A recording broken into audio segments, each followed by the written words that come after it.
Do you like big basketball games? I hope you like big basketball games because that's what the Warriors got tonight. Welcome to the Damon Bruce Show. Welcome back to Damon Bruce Plus. Welcome to all the plusers, as you have dubbed yourselves already in the chat before the show even starts. You're awesome. We will bathe in the waters of Mandalore together. I got Yossarian saying the ganja jar and the wild turkey's ready to go. My audience is awesome. You seriously are. Thank you so much for being here. Let's just hop right in because I really don't think the Warriors win this series without winning tonight. That, in my mind, makes this the biggest game of the whole freaking year. It's right here, baby. This is the season. I really believe that. To win this series, I think the winner of tonight's game goes on to win it, no matter who it is. So if the Warriors want to be standing on top of the Kings, tonight's the night to do it. 9 keys to victory. Who else is giving you 9 keys to victory, right?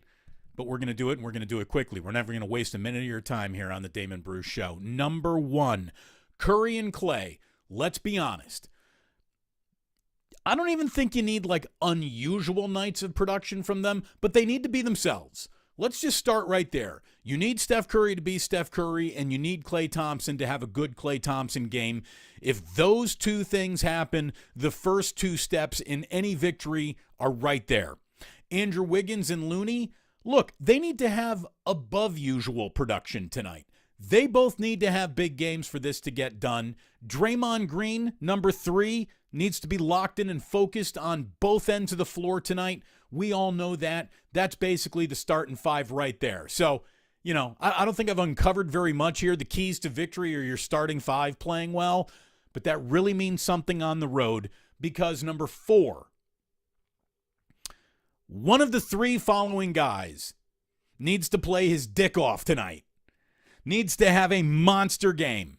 One of the 3 guys, it's either got to be Ragu, got to be Donovan DiVincenzo, Moses Moody, or Gary Payton II. One of those 3 guys, if you're not talking about one of those 3 guys having a really good game tonight, I don't know if you're talking about the Warriors winning this game tonight. The depth on this team is a question mark.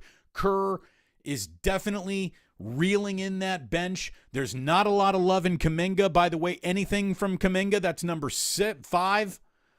Anything from Kuminga's gravy tonight. Anything from Kuminga is just gravy tonight. I don't know how much we're going to see of him. It looks like the coaching staff has lost a lot of faith.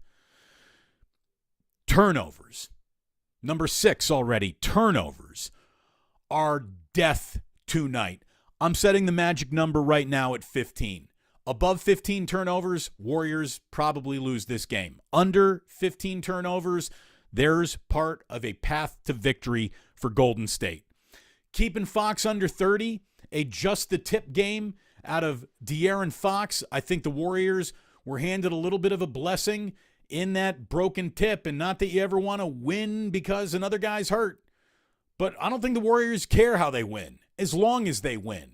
And if De'Aaron Fox is a little unsure about going to the rack with his dominant hand, if he is unsure of, you know, if the shot is unsure tonight, untrue, if it's a little short, little left, not on its normal arc because of the pain in his fingertip, that is good news for the Golden State Warriors.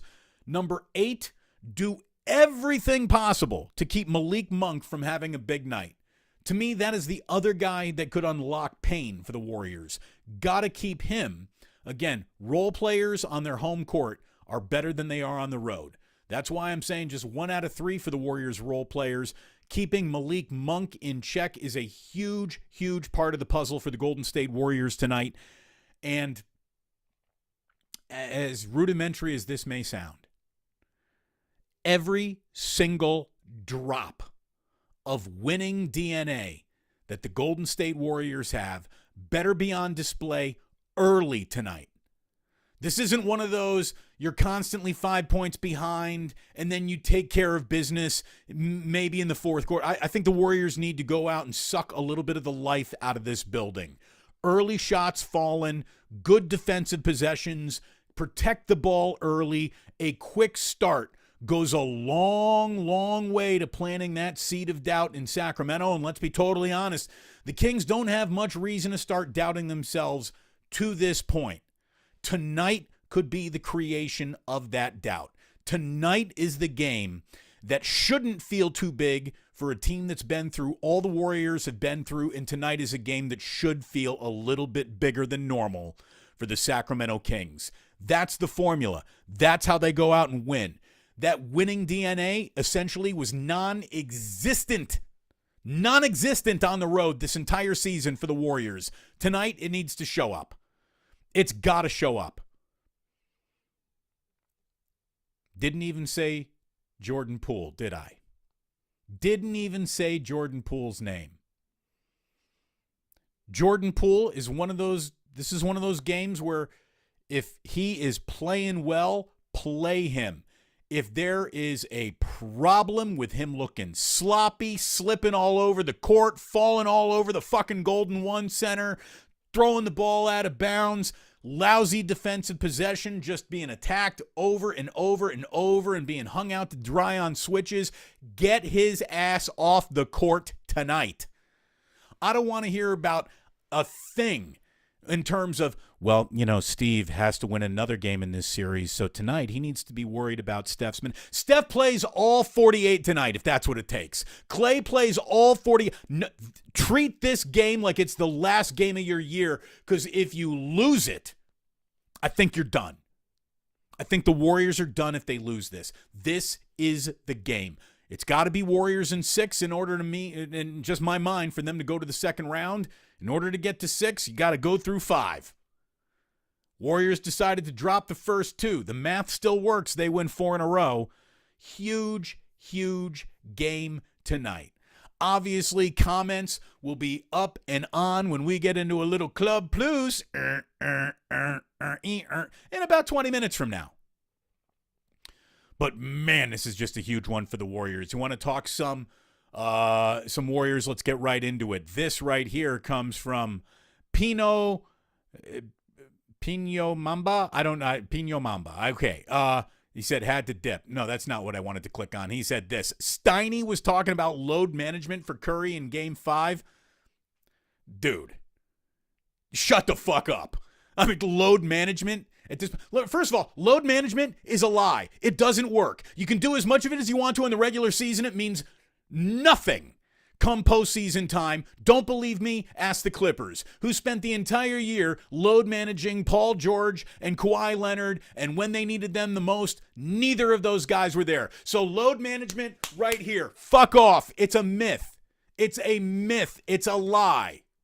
I don't want to hear about it. I mean, in the regular season, we can talk about it. Come the playoffs, shut the fuck up. Load management in a postseason game. Shame on anyone who said that. And I love Steiny, but come on. Come on, man. Grow a pair of balls and go play some basketball. That's what this is. Oh, I'm a little hurt. I'm a little sore. I don't give a fuck. No fan does. No fan should. You take tiny little bites of the apple all regular season long if you have to, so you can get here and eat it all. That's what this map. That's what this is. That's what this time is. You kidding me? Load manage.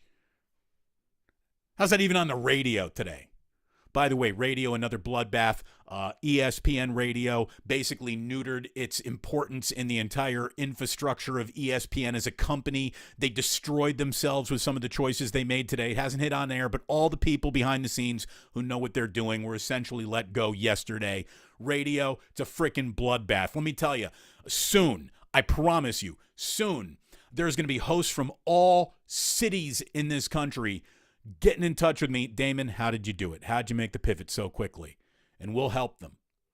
Because I believe in broadcasters. I believe in good content. And unfortunately, radio companies have done more to ruin radio than any bad host ever has. What's wrong with radio today is the companies that own them. Full stop. Anyone who tells you different is lying.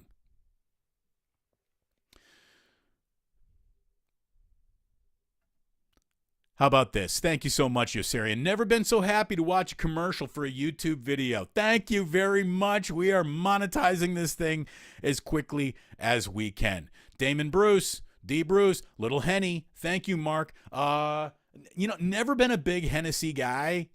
I like whiskey. And I really do. I'm not just saying this because they're starting as a sponsor on Monday. And I'm not just saying this because he's starting as a sponsor on Monday. I like Ike sandwiches. Always have, always will. I really like Metallica's blackened whiskey. It's what I've been drinking upstairs. So forget the Hennessy. Go with the Metallica blackened whiskey, and we're going to start a wonderful partnership with them coming up soon. Love when Damon talks that association. More association talk tonight on the AMP app. If you haven't downloaded the AMP app, do it. And when the Warriors finish tonight, not only am I going to be talking about the game, recapping a busy night. We got 4 games tonight in the NBA. Big games tonight in the NBA. 3 chances to close out series and a huge pivotal game 5. Big night. Big night in the association. Sprinkle us. Richie. There you go. Sprinkle, sprinkle. Sprinkle, sprinkle. Alex says, one little smack to Fox's hand and it's over. I don't think so, man. That kid is tough as nails. My respect level for DeAndre Fox has just gone through the roof. I bet he plays through all that pain. I bet he is out there giving his best he can unless something really bad happens. And I don't want anybody doing anything. I don't want anyone going out of their way. No dirty anything. But hard fouls on that hand? That's playoff basketball, baby. I like that. I like that a lot. Got rockin' new era 84. The Sac fan called this a finger game. What are we in high school? We're playing the finger game again? Well-timed sip right there, don't you think? A little pause for effect. Come on. I don't think so. The finger game. I don't know about that. I don't think anyone's going to be calling that. R.I.P. Cougar. R.I.P. Cougar Rebel says we need a big game from Jordan Poole. Look, you get one of those, fantastic. If you're not getting one of those, get him off the court. Because if he ain't scoring, he's certainly not defending. He's rarely grabbing rebounds. He's not much of a play creator when he's not involved or scoring offensively. So if it ain't a Jordan Poole game, get him off. Get him off the court. That's what I think. That's what I think this has to do too. Another guy to keep an eye on all night. You're right, Keegan Murray. Stay true on him. Stay true on him. Oh, look, Mrs. Plus. Mrs. Plus weighing in today. She's busy working. I heard Wednesday is the best day to share Damon Bruce Plus with your friends. Thank you, honey. Share it up. Pass it around. Pass it around. We don't want Bruce Plus. What? I don't know. We don't want it if Bruce Plus ain't in it. Oh, thank you very, very much. Thank you.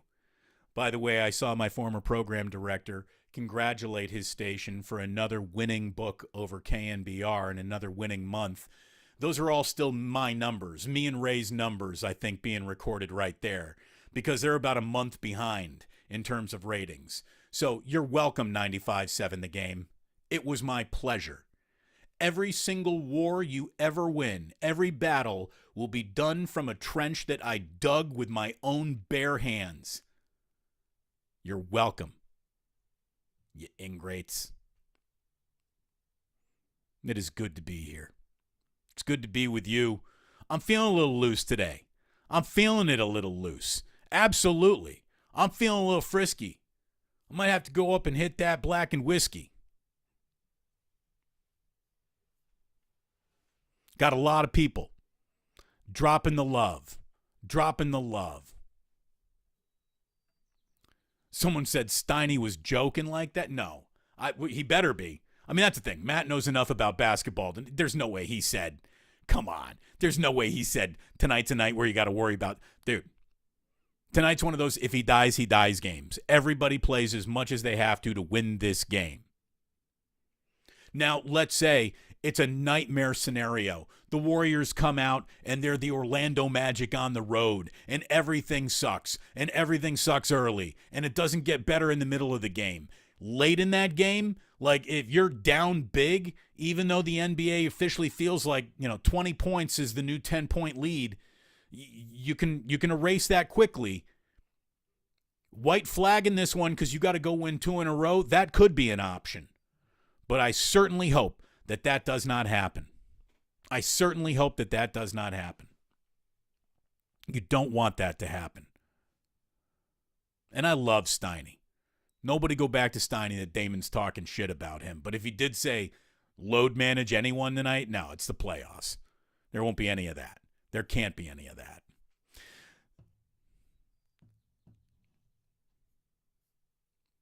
All right, so look, I don't want to get caught up here. I get caught reading all of this. There's no doubt here. The radio letting go of Damon didn't age well. Thank you very much. I don't even want to say that fucker's name anymore. I really don't. Yeah, I don't even know. Otis Bird, here's what I know. Any single ratings you ever heard about in radio is an estimation of what might be happening. Like, I can count specifically the number of people in here, the number of people watching, downloading, listening to each and every episode. That's what's amazing about YouTube and podcasting. There's no longer a guesstimate of who's listening. Like, we can tell you who's listening, where they are, where they're doing it. Ike, I see you in here, brother. Thank you so very much. Look at that. Carl Kelsick. Ladies and gentlemen, an old school KNBR going back to the 1050 days. Producer, hardworking guy, and the man who would bring me Thanksgiving dinner when I was working studio shifts on Thanksgiving. Carl Kelsick is in the room. Love you, brother. Love you.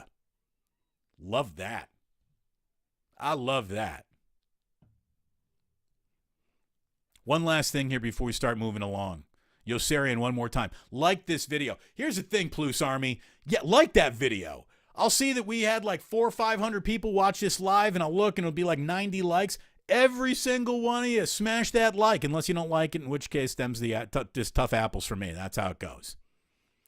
We're getting closer to 5,000. We are indeed getting closer to 5,000. I can give you an official count right now. We're 60 shy of 5,000 subscribers in a month with zero promotion, zero marketing. That's what I'm talking about. That's a little bit of me, and it's a whole lot of you. There is no doubt. Go Damon. Thank you very much, Shaw. Appreciate it. The other 60 must be hate watching. You might be right about that, but again, if you don't got haters, you don't got an audience. If you can't stand the show, if you love the show, either way, doesn't really affect me. Just watch, just listen. That's all we're asking for. Plus Army, thank you very much, Fish and Chips. All right. So, look. How does De'Aaron Fox look early in this game? Are the Warriors locked in? Are they not dribbling the ball off their own foot and turning it over and playing sloppy? This is a game where the big three all need to do what they need to do. And by the way, the big three, as far as I'm concerned right now, is Curry, Wiggins, and Looney. Curry, Wiggins, and Looney have been the only through line of every game of really good performance. Even Clay has been up and down. Draymond, when he's been out there, effective, but he wasn't even out there for a full game, so he gets graded on the curve. Huge one tonight, and all eyeballs are going to be on it. All eyeballs are going to be on this one tonight. ESPN said the Kings and Warriors Game 4 averaged 7.5 million viewers. It's the largest NBA first-round playoff audience across any network in 21 years. That's incredible. That's incredible. So, man, that's incredible.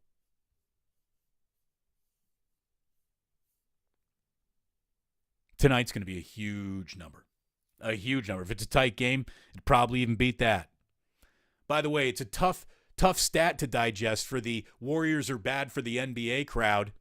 Nick Wright, I love you, buddy, but you've been wrong about this dynasty every little step of the way. Warriors are bad for the NBA.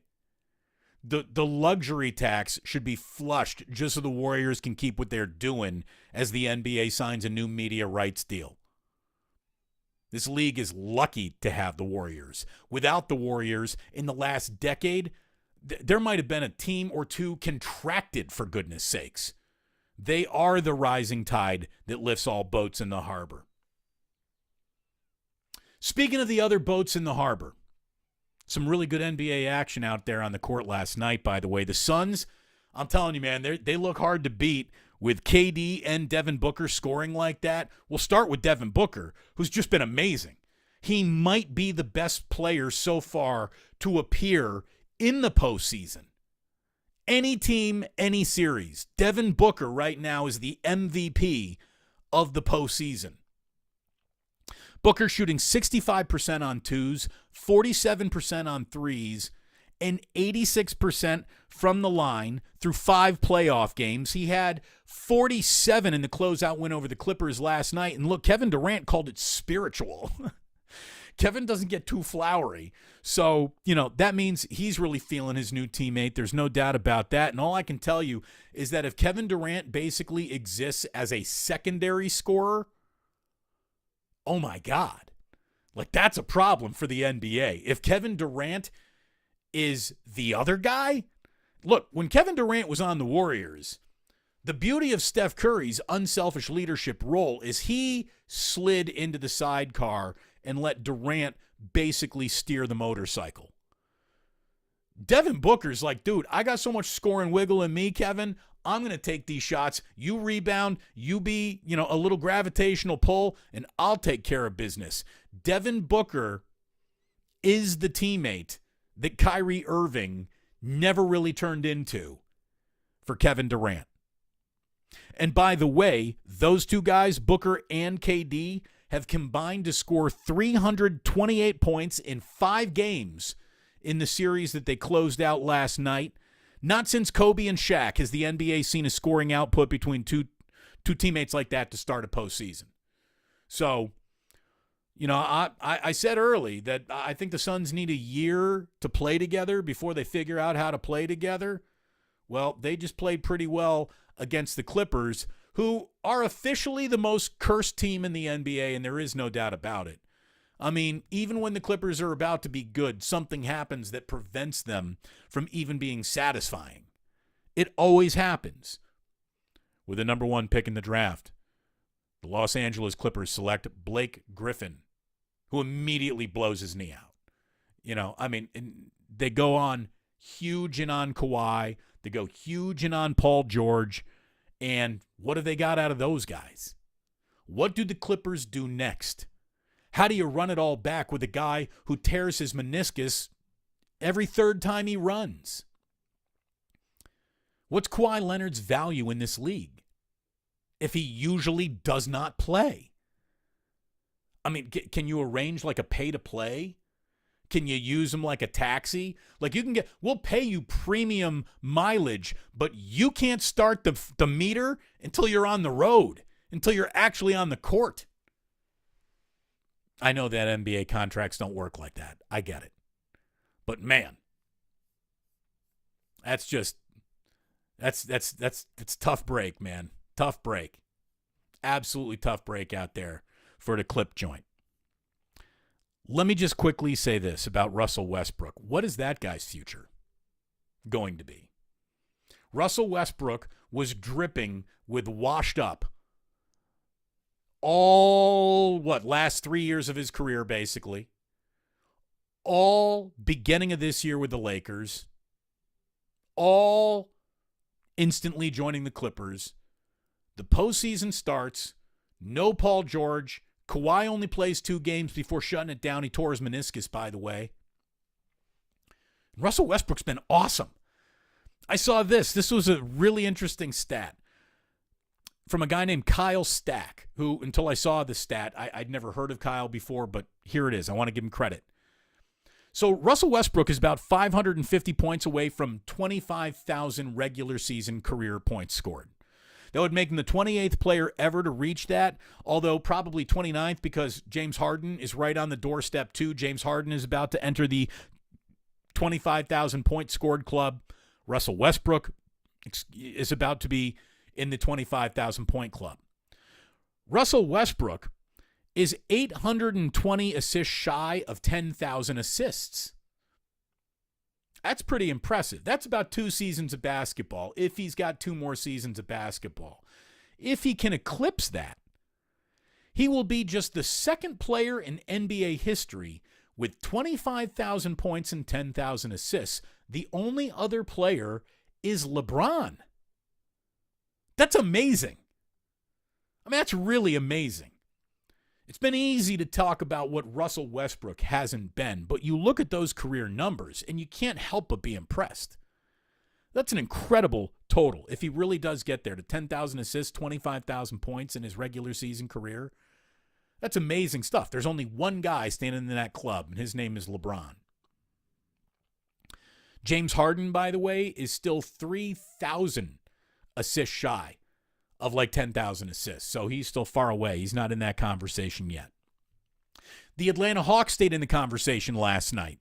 They stay alive with Trae Young. A dagger 3 to beat the Celtics in Boston. Game 6 is now necessary in Atlanta, where the arena is double booked with a Janet Jackson concert. Apparently, Janet Jackson scheduled, a show in Atlanta. It sold out so quickly, they're like, okay, do a second show. Well, that second show is when Game 6 would occur. So somebody's getting fired, which just sucks these days. The Nuggets in the series that no one loved was unwatchable. No one gave a shit. Nuggets put the Timberwolves away last night. They're going to take on the Suns in the second round, and that's going to begin Saturday night in Denver. So we got a second round matchup officially set up and ready to go coming out of the West. Again, we will get to Club Plus in just a little bit. Hype says, hey man, need to make some Plus merch. Again, we've been at this. Today is show number 18. We're going to get there. We're going to get there. It's just me and Jillian working on this thing right now. Handful of friends who are helping out, but they all got jobs too. None of them are full-time employees. We have no full-time employees. So we're working on it. Thank you very much. It's going to happen, and hopefully it happens soon. Hopefully it happens soon. Oh, look, even my wife talking shit now. Welcome to all who watch. As long as you watch, we don't care if you love it or hate it. That's right, baby. That's right. Jillian's in here talking shit. I love it. I love it. Oh, there we go. Somebody says, bring back the trifecta. You know what? You subscribed. So next Tuesday, just for you, man, Chang, whatever that is there, we'll bring back a trifecta on Tuesday next week. Just for that subscription alone. Thank you very, very much. Do we dare do a little quick baseball? Do we dare? Why not? It feels like the right thing to do. Although, if you watch that Giants-Cardinals game last night, I couldn't help but notice. I think they announced that there was like 20,000 there. There's no way there were 8,000 people at that game, and there's certainly no way there was more than 3,000 people sitting in there for what was a hell of a rally. Blake Sable, 2-run walk-off. Giants plate 3 in the 9th. They've won 4 games in a row. I'll say this about the Giants.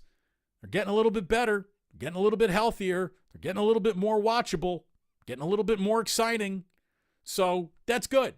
That's good. I'm not rooting against the Giants. I'm not rooting against baseball. I'm not rooting against Farhan. I'm not rooting against that team in order that I can just say, yeah, they're dead on arrival and they had a terrible offseason and I'm right about everything. I want good baseball. I want good baseball. I want it on my TV. I want to be able to enjoy it. So Giants playing good baseball is good for me as far as I'm concerned. I even watch the A's. I'll put them on. I'm that one guy. By the way, Mason Miller, who caught his first loss last night down in Anaheim. Dude, that kid throws gas. That kid throws heat. He is humping it up there. 99 on a slow pitch. I mean, he's 98 if it ain't working. He's 101. He is cooking. That kid can throw. What a live arm on him. But he took a loss last night. And look, the A's are taking losses this season like a guy with a hangover takes aspirin. I mean, just mouthfuls. So tonight you get another Major League debut. Luis Medina. Good luck, kid. Hope you and Mason Miller are traded to a franchise that tries to win and cares as soon as possible. Man, I saw something. I already shared it on Twitter this morning, but someone says, breaking news, Lake Merritt moving to Las Vegas. Oh, that's rough. Sometimes you just have to laugh in the face of tragedy, right? Got a little stadium news for you, since stadium news has been at the epicenter of some of the hard feelings that are all over Oakland. And this is stadium news that I'd say you wished you had this stadium news, but not for this price that the civic, the community is kicking in. The Tennessee Titans, saw this on ESPN. The Metro Nashville City Council approved a 26-12 vote early this morning on the final reading to allow its sports authority to issue $760 million in bonds. Combine that with $500 million in state bonds for more than $1.2 billion in public financing to the Titans' soon-to-be-built brand-new enclosed stadium. $1.2 billion, the largest public price tag for a stadium, topping the $850 million commitment from New York for the Buffalo Bills for their new $1.5 billion stadium. I mean, I'm old enough to remember when Allegiant Stadium was breaking records of public funding. Those numbers have been left in the rearview mirror. So the cost of everything goes up. The amount of cities that are willing to just shovel their own hardworking taxpayer dollars to billionaires who, by the way, have no profit from that stadium shared back with the city or anything. Not ever. They keep all the profit, but they take all the public funding to get these things built. And just so you know, this is no longer just an American problem. Calgary. I mean, the Stanley Cup playoffs are on, and this is the first time we've talked about hockey here on the Plus, I think.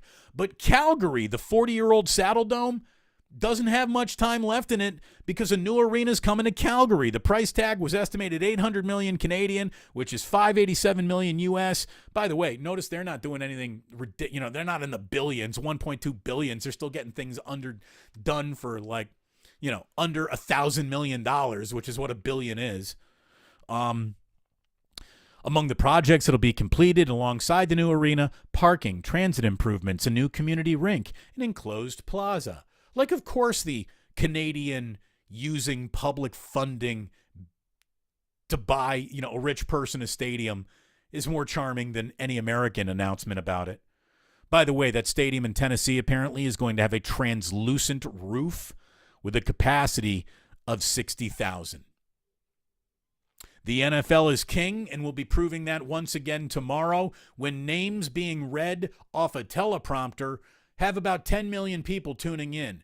More people will tune in to watch names being read off a teleprompter in Kansas City than will for an NBA playoff game tonight. That's nuts. That's nuts, but it's the truth. That's how big the NFL is. 49ers, unless they trade up or trade Lance or trade Brandon Ayuk, which that can't. Look, trading Trey Lance could happen. I don't think it's going to now. Trading Brandon Ayuk can't happen. Like, that guy's their best wide receiver. Like, somebody told Deebo Samuel to hold this. Brandon Ayuk's better than him. Maybe not running with the ball, maybe not with yak yards, but as a number one wide receiver, I know who it is. It's Brandon Ayuk. Unless the 49ers trade up, they're not picking until the third round. They got 3 third-round picks, 3 fifth-round picks, a 6th-rounder, and 4 7th-rounders. So, all football fans will be watching that first round a little bit tomorrow.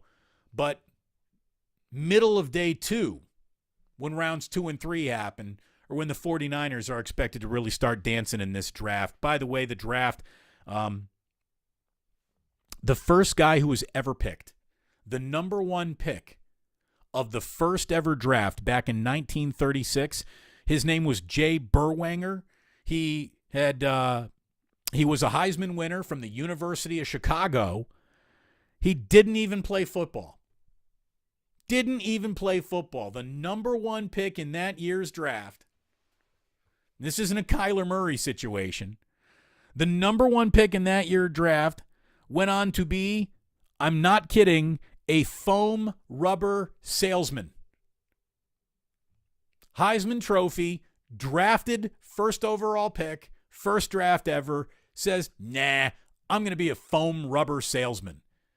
That's how far the NFL has come. Foam rubber salesmen got paid better than football players back when this whole thing started. I'm going to tell you right now, they want to pay afternoon drive hosts like foam rubber salesmen, and I wasn't going to do that. So that's why we're over here. Out of 81 picks in that first ever NFL draft, only 24 went on to play. So to say scouting is an art form, not a science, applies to even all the way back then. We got an awful lot of stoof. Paul Ortega says, I want a nooner back.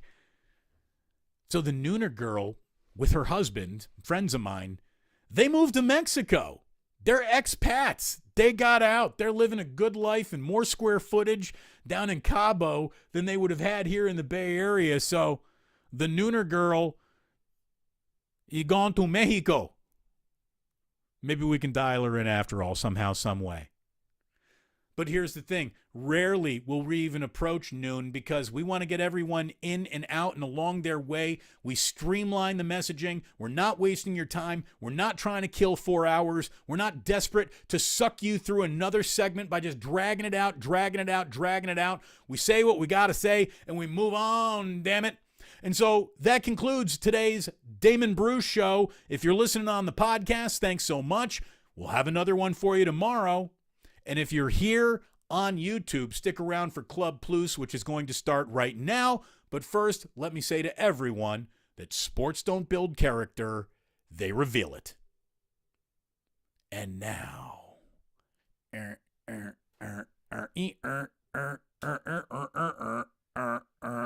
oh my God, it's getting dark. Yeah, it's getting dope. Oh my goodness, we are in the Club Plus. Yes, here we go. It is good to be with you here in the club.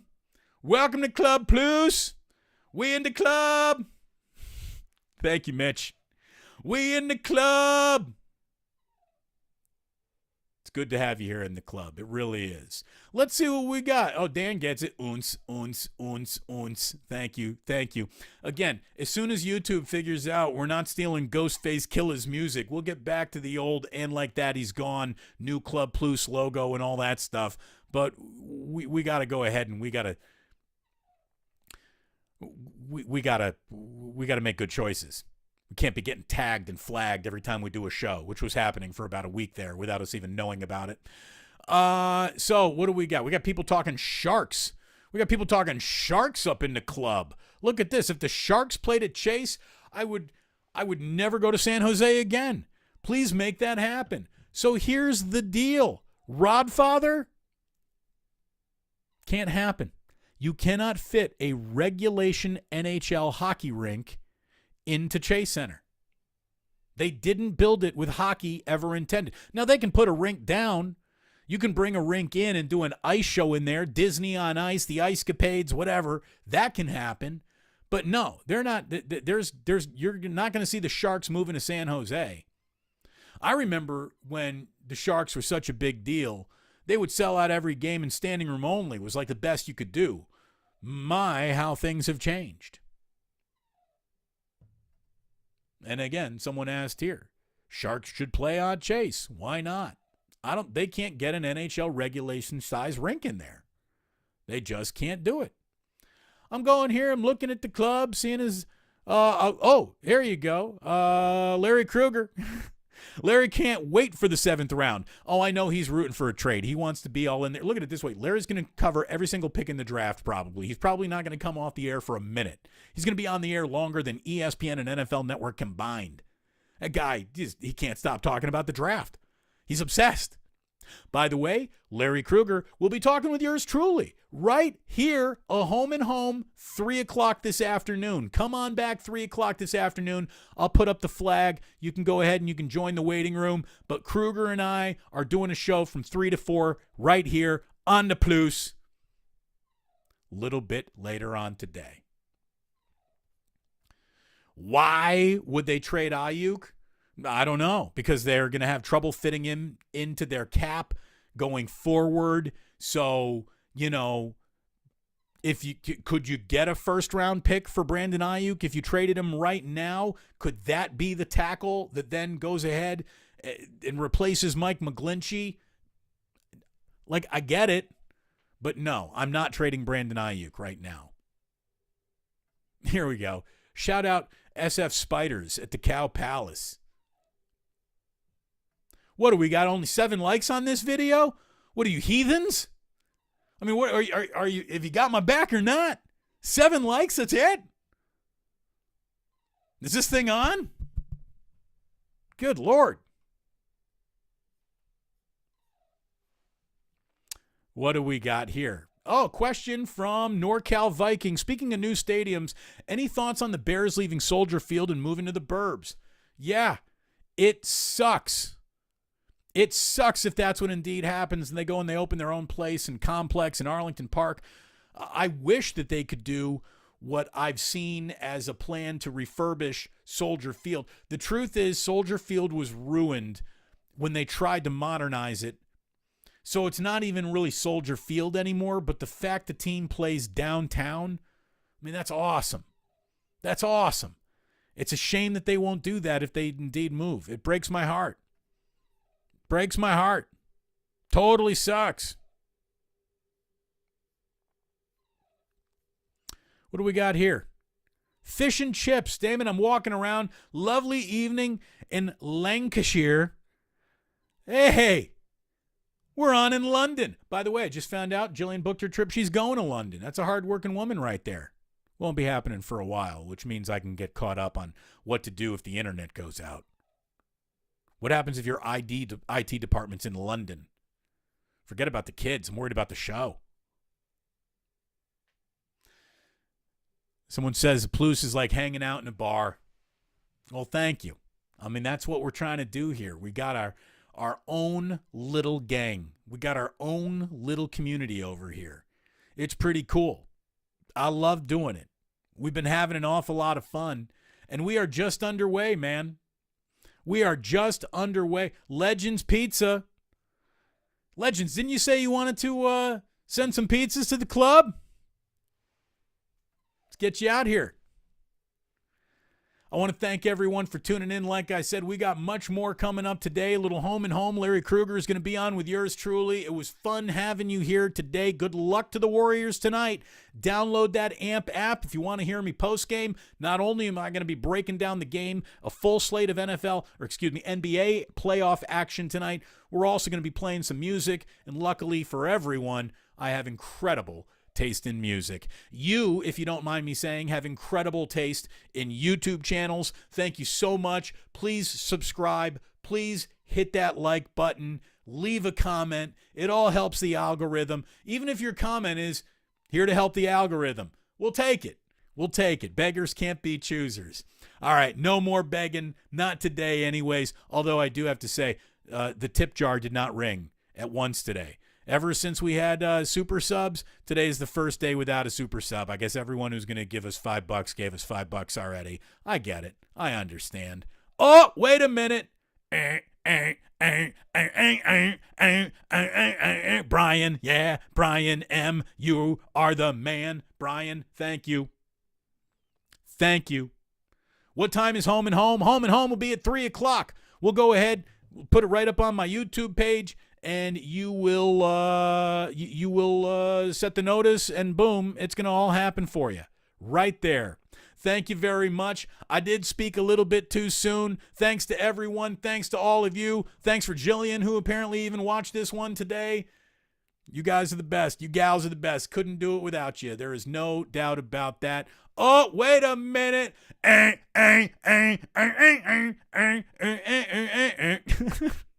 Thank you, Mitch, for the algorithms. To all of you and your algorithms, wherever they may be, I can tell you, you don't have to go home, but you can't stay here. Thanks, guys. Love you.